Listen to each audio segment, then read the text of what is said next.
So you will always see that there are these fears that will reside in the market. So we can look back in time, and you will always see there can be conflicts around the world, and you can actually see through some of the largest military conflicts. Also, you'll have that you actually saw the stock market was still going up, and now we just say, okay, we have a larger one here, and I sympathize with Ukraine there a lot, obviously, but it's not something that is going to affect the markets here short term. And I think this is the right now you have the wall of worry that is what we see often, and people will say, okay, this is going to topple the market, and then you'll see that it goes in the other direction, and then people will say, oh, now the market can conquer everything, and then it will actually get to the top.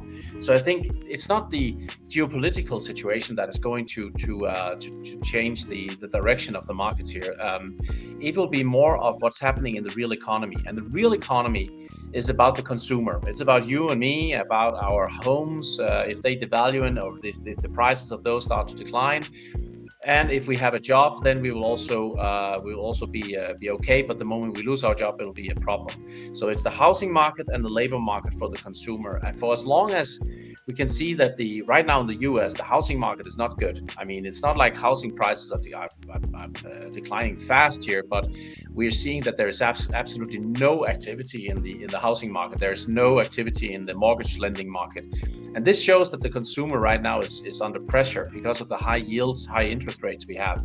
So when that is going on, then we don't need that the economy then comes to a further stop, because right now the labor market is still okay. But the moment that stops, and I think that is coming to an end also, then you will see that the market will then start to pay notice to it. So it's not really the geopolitical things that ever puts in a market top. It is the big cycle of the economy. And honestly, sometimes we can see the markets can actually rally in doing what is geopolitically bad times.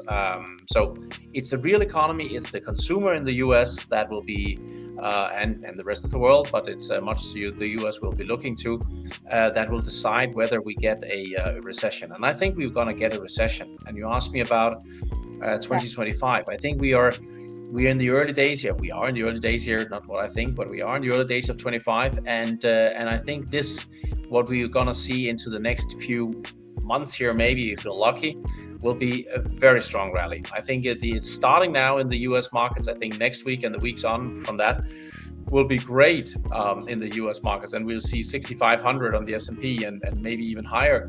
And Bitcoin, as I said, 125,000, and people will be rejoicing, but it's going to be into a top because there are so many indicators that the economy is not well. I know the Fed has said that things are fine. I may be of another opinion there, and I think we're seeing a lot of structural damage to the economy that is not just something that will be, erased or washed away by a stock market that is rising. And rising stock market right now is also done on the backs of a lot of retail investors coming in really late to the party. And we can see that the majority of money coming in right now is retail investors. So yes, it is what it normally is. When this business cycle is reaching its final peak, the stock market peaks out, and investors are, retail investors thinking, okay, now all is fine, following what we see in the Fed and we hear from the Fed, and then they will get caught on the wrong side. But again, for now, I think things will be fine because people are actually bearish now. I think it'll be the moment when I ring the bell and say, I think the top is here, then I think people will say, Henrik, you were wrong. You're just so wrong. And then things will be, as I see it, rolling over.